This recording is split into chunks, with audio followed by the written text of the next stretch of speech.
it's really how do you approach your nephrologist about testing and the pros and cons and having that essential conversation. The best to facilitate this conversation is Dr. John Sayer. He's a professor of renal medicine at Newcastle University in the UK, 21 years, an academic nephrologist, specializing in studying the genetics and molecular mechanisms underlying renal disease. He's also a member of our new Rare Kidney Disease Foundation Clinical Council and has given us some very sage advice. John, why don't you take it away? Thank you. Thanks, Richard, and thanks everyone for being on the call so far. There's a lot of energy here, and I've learnt a lot, and I think it's been really, really useful to hear both patient and physician and scientist perspectives over the last couple of days. So I have a task here to introduce two speakers. The first speaker is a recording, actually, so it's Dr. Hila Rasouly. She was here speaking live yesterday, but unfortunately is tied up today. So she's kindly given us a recording to watch, which we'll watch, and then we'll move on to the next segment. But Dr. Rasouly is assistant professor and former genetics counselor from Columbia University. And so we're going to play a clip now, and then we can have a Q&A after that. Thank you. Are interested in doing genetic tests is to create an informed and appropriate treatment plan, determine eligibility for clinical trials, clarify the etiology, the reason that you developed the disease, and end the diagnostic odyssey, know better about the prognosis, access reproductive options, determine the risk of family members to develop ADTKD, or access a disease community like this one. So you've heard a lot about research for ADTKD, and I'd like to shortly discuss the difference between research and clinical testing. And really, this talk today is focused on the clinical testing. So just to review the differences between the two. So first, the goal of clinical genetic testing is to elucidate the patient's disease etiology, as opposed to genetic research, where the goal is to increase general knowledge. Now, sometimes these two can go together. The genetic test sensitivity and specificity is also very different between clinical test and research test. I would say, in parentheses, the MUC1 is kind of the exception to the rule because it is still done in a research setting, but it's really done in a research setting because a clinical test is not yet available. But there is, in general, the sensitivity and specificity to a patient condition is higher with genetic tests done in clinical settings, assuming that the correct test is done. On the research side, if you are not just participating in a research study on, let's say, genetics of kidney diseases in general, then MUC1 will not be included in the analysis, and also the sensitivity and specificity of all the genes associated with ADTKD might not be so high. Regarding the results, there is also a very big difference between clinical and research. The results in clinical testing are placed in the medical records, they are shared with the medical team, and they can inform care. Anonymized data might be shared with researchers and pharmaceutical companies, but it depends on the laboratory consent, and it's not the norm to share the data. Usually, there are companies that, if they use the data for research, is their internal research inside the same laboratory where you did the test. The results on the genetic research side, on the other side, are not always returned to participants. They're usually not shared with the medical team. They're usually not put in the medical record, and they're not available to your clinicians, to your doctors for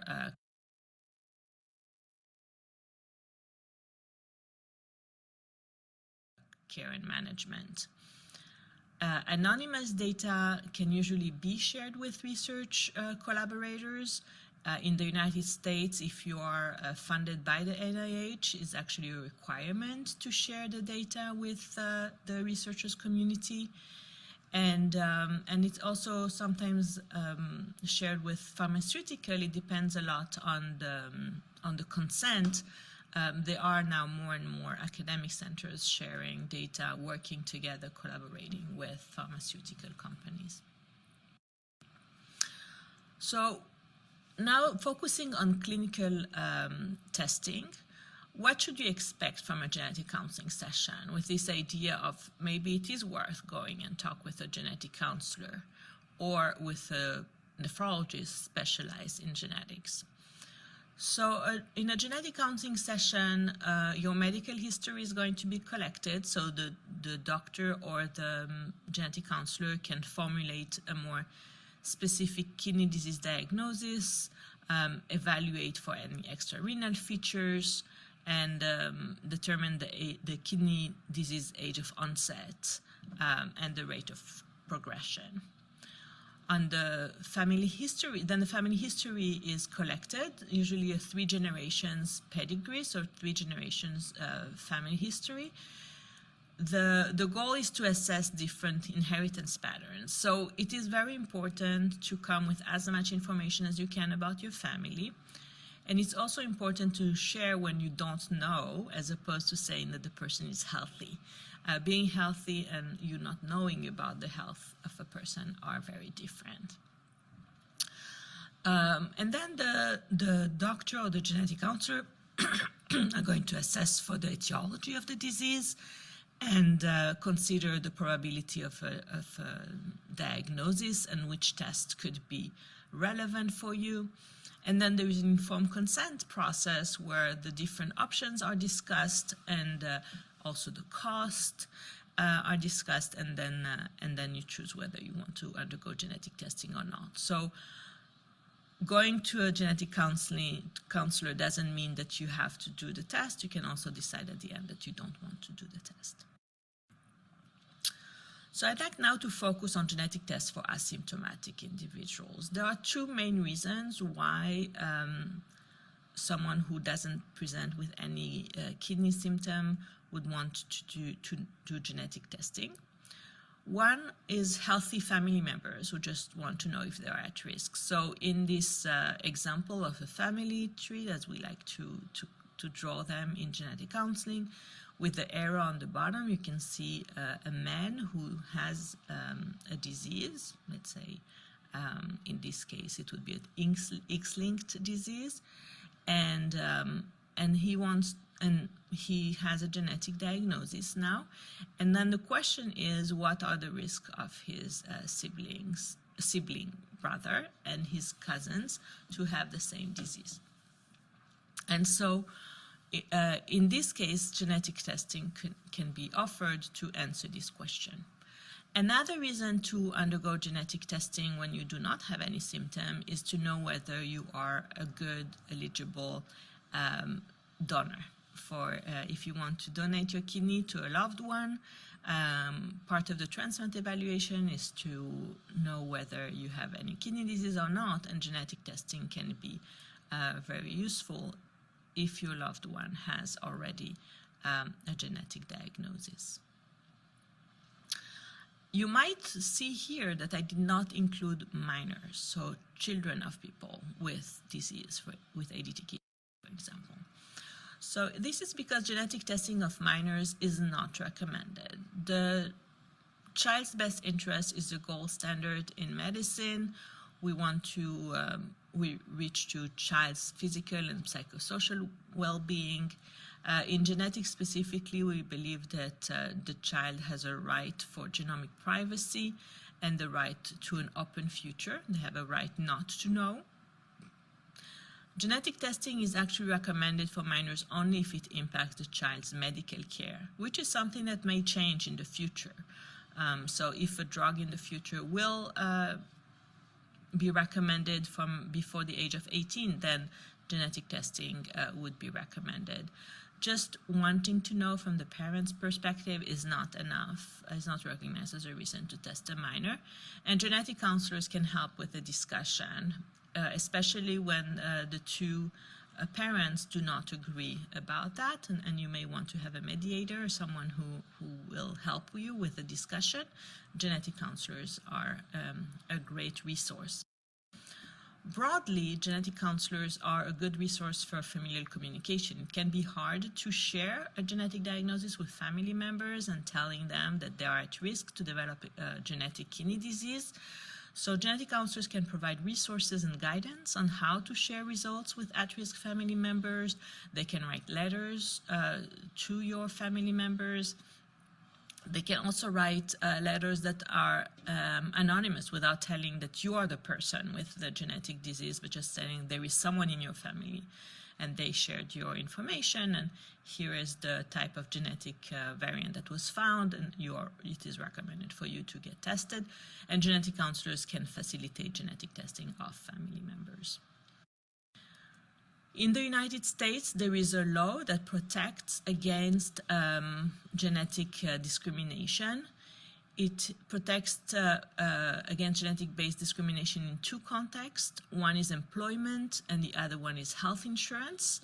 So the law prohibits employers from requiring, requesting, or conditional approval or employment on the submission of genetic information or family medical history. So that's for both. So that's important for you who, if you did not get genetic testing done, you're also not required. I mean, you are protected by law, and you can tell your employer that you do not want to share family medical history. GINA, which is the name of this law, also protects against health insurance discrimination. So health insurance is not allowed to ask about your genetic information to determine eligibility, the benefits, or the premiums. However, GINA has some limitations. It's only covering for employers with 15 or more employees. It does not include life, long-term care, and disability insurance, and it applies only for pre-symptomatic individuals, with the idea that if you already have a kidney manifestation, that you would be covered by the ADA, the American Disability Act. However, what counts as manifested is not determined, and that can be like a gray area because you might not have a disability, but also maybe seen as manifesting the disease already. So I promised to share how to find a genetic counselor. So on the left here in the United States, there is a website developed by the National Society of Genetic Counselors. You can choose if you want to see the genetic counselor in person or by telehealth. And you can also choose specifically genetic counselors who are specialized in nephrology. So you can see genetic counselors who knows what ADTKD is. In all the other countries on the right, mostly Europe, but not only, there is Orphanet, which is another great resource to find expert centers. So again, a way to meet with providers who know what ADTKD is. So I'd like to thank you for listening, and thanks all my colleagues, and feel free to reach out with any question. My email is listed here. Thank you very much. Okay, great. I'm glad we got around the technical difficulties. We're going to move swiftly on to our next speaker, Dr. Jacob Nysather, assistant professor at University of Cincinnati, adult nephrologist like myself. I think then we'll move into a brief Q&A to just talk about, the pros and cons of genetic testing. I think what I've learned about, talking to families is that there's no regular family. Every family has its own idiosyncrasies, and these are fun and also challenging. So over to you, Jacob. Thank you. Thank you, John. All right, I'm going to share my screen. Oh, sharing.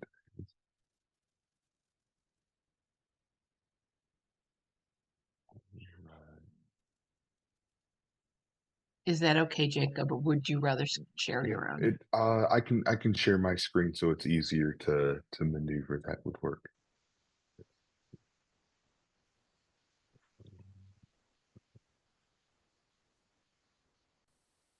Are you able to share or see my screen? Yes. Yeah, Okay. looks good. All right. Well, first off, I want to say thank you for everybody taking time out of your day and then inviting me to listen and to talk.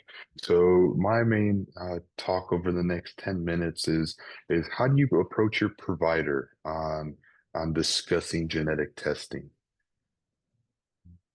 So starting off, the goal, recognize that genetic testing is an option and an opportunity, not only in diagnosis, but management, and how to approach these conversations with your healthcare provider.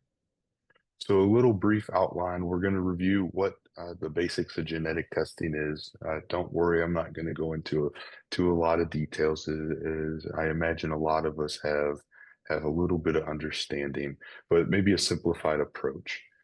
General indications, some risk benefits, and how to talk to your providers is going to be the large chunk of the presentation. So for a blanket case, I have Miss Tara Smith. She's a 32-year-old female who was diagnosed with chronic kidney disease. She previously had no health conditions and followed with her routine health visits with her primary care provider. This new diagnosis came of her most recent visit and some blood tests that she had at that time, and her primary care provider referred her to a nephrologist for further care. After she got this news, she meets with her family and her friends. Of course, getting any kind of diagnosis can come with a lot of different emotions, and she wanted to talk about it.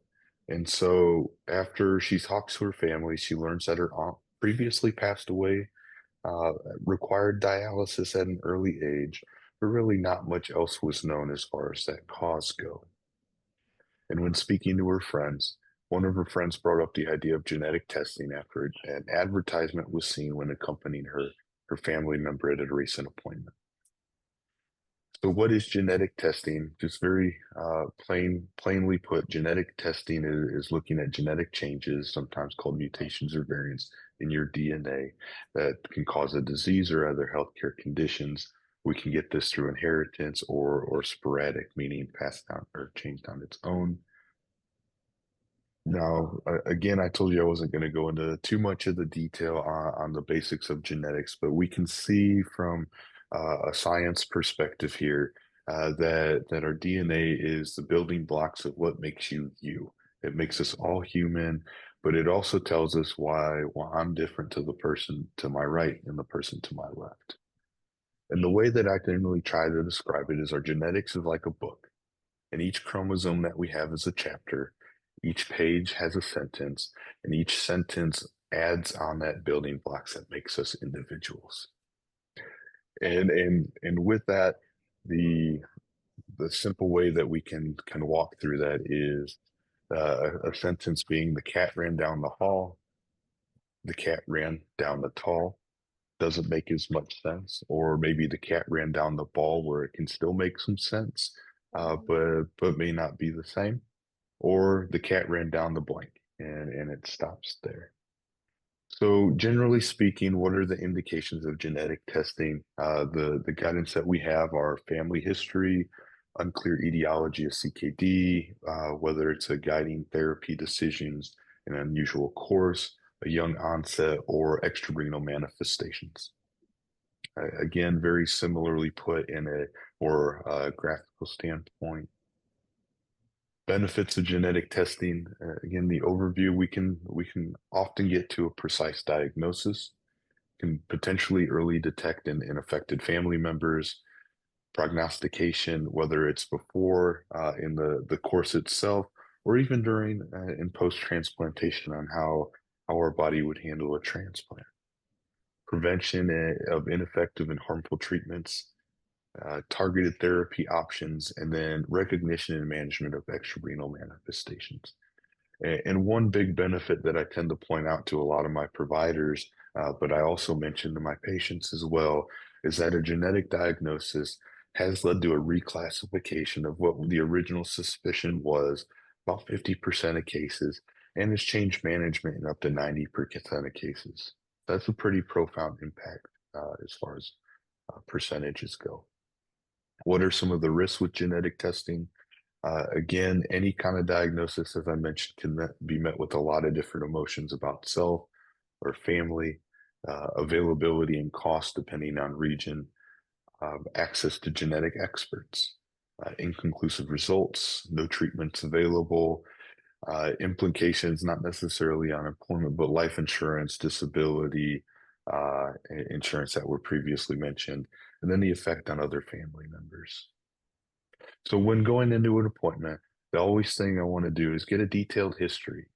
Family history is important, no matter what it is, whether it's kidney disease, high blood pressure, anything that may, even if it doesn't seem clinically or relevant at all, still try to obtain that history if you're able to.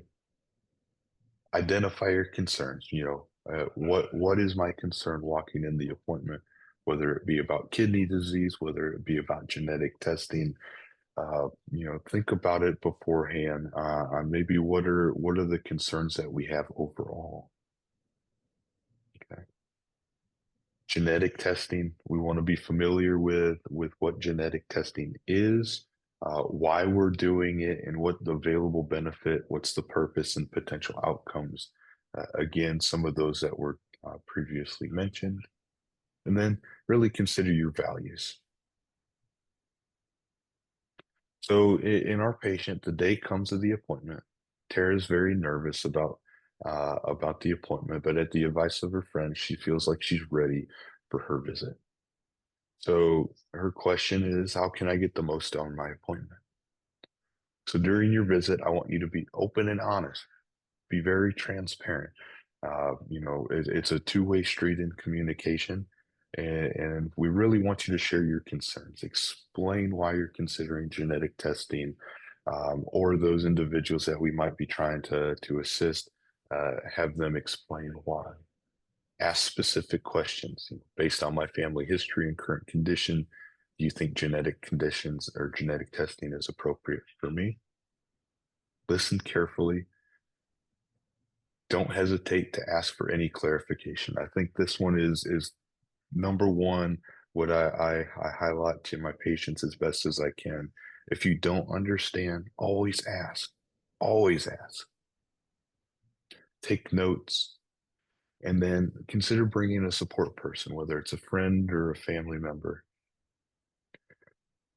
So as mentioned, here's a couple of example questions of what we could provide. So what does genetic testing involve? How are these results interpreted? Will I have access to a genetic counselor and support? And a few others listed that I'll leave up for just a second. Now, what are some alternative options? I'm optimistic or hopeful we've never had a negative encounter with any provider or any barriers, but I'm also a little bit more realistic as well. So availability or cost of genetic testing. So what additional resources are through the companies, whether it's a commercial company genetic testing, whether it's through the institution? Is there an option for research to help find out a particular side from that overall? And then is there any other centers that are available nearby that might have that testing? And then providers being unfamiliar with genetic testing. Are there any providers in the group that can assist or review? Can I have a referral to a center familiar with genetic conditions or a geneticist? Having inherited disease, rare disease, or genetic disease clinics, and genetic counseling. So genetic counseling, as you mentioned, is I think very underutilized, whether it's pre, during, or even after your visit and results. And always a second opinion is an option. So follow up after testing. Again, follow up with your nephrologist to discuss these results. Again, be open, seeking genetic counseling that is available, whether it be through the sites that are that Hila provided a few moments ago, whether it be through the institution or maybe even some of the companies are able to offer some genetic counseling. So briefly, in summary, genetic testing is an option that can help be able to diagnose and find treatment, potentially find these answers. Come prepared as best as you can. Be open and honest with yourself and your provider. Don't be afraid to ask. And genetic counselors are our friends and can help beyond just genetic testing. And again, I want you to take time, and maybe we've already been through this process ourselves, but it might not be a family member, it may be a friend being in the community and help advocating for your patients. Thank you. Great. Thank you, Jacob. So we're open to Q&A, but just to kick one off for you, Jacob, say you've seen a patient, you've consented and counseled them about the test, and you get the test result back. What do you think the best way is to deliver that information back to the patient? Do you write? Do you phone them? What do you do? Yeah, I try to have them follow up as soon in person as possible. I know that's not always there's a lot of barriers there itself, but I personally give them a phone call. I think having that voice, having that connection from that visit is a lot better than reading a text message or a MyChart message or another way of notification. So my personal way is having these patients come back. Let's talk about it in person, or at worst case scenario, we're going to discuss this over the phone. Great. There's a question online. Maybe you can give a short answer, maybe point to some resources, but the question really concerns what you mentioned about life insurance. Are there resources to help patients navigate concerns regarding insurance and what to tell their insurance provider following a genetic diagnosis? No, so as far as I'm aware, with life insurance companies, I don't believe there's any resources that are openly out there for discussing. A lot of times, this is going to be more for when you're applying for life insurance or disability insurance ahead of time, not necessarily for medical insurance and that purpose. So maybe that's a resource or a gap that we could do as a patient group here to provide that information. So we'll come back to that question on the web pages. There's another question here. Should I apply for insurance before genetic testing? Yeah, I would recommend, whether if I would recommend doing that before genetic testing. But to me, if getting a treatment option is a little bit more pressing on the individual person, then going forward with that, it's again an individualized basis. But I would recommend going ahead and pursuing that beforehand. I think there's maybe just time for this one final question from me is, what is your advice, or what do you do in this scenario where you've cancelled someone for a test, you've sent the tests away, maybe you've done a panel for UMOD and MUC1, and the results all come back negative, and so then you're left with the scenario, well, we're still got this disease that's unexplained. What's your approach then? Yep. So the next approach is I want to, if depending on what the panel is are we able to identify any other variables that could be contributing, maybe not just MUC1 or UMOD, but if we have a fairly broad panel to start with and giving us an idea, then going to the next step of I'm very concerned that there is a genetic component to this, and looking either at whole exome or whole genome sequencing for there in that area as my personal next step. Great. Okay, thanks, Jacob, and thanks to Hila as well that we had the video from. So I'm handing back to Richard now. Thank you. Thank you. Excellent session, John. You always give sage advice. I've valued you as we've gotten to know each other, and to Jacob and Hila, thank you.